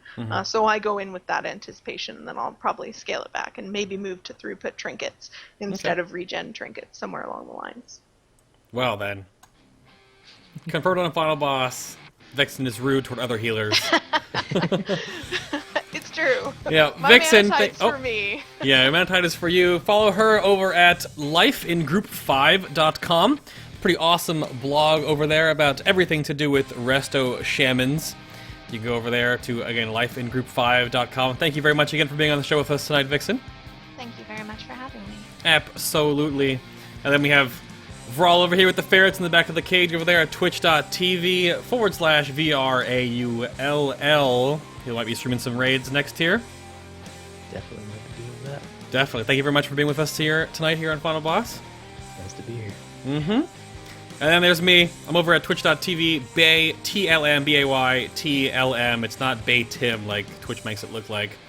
But we will see you guys here next Sunday, 1 p.m. Pacific, 4 p.m. Eastern, 10 CET over here at FinalBoss.tv, and next week, let me scroll back up here.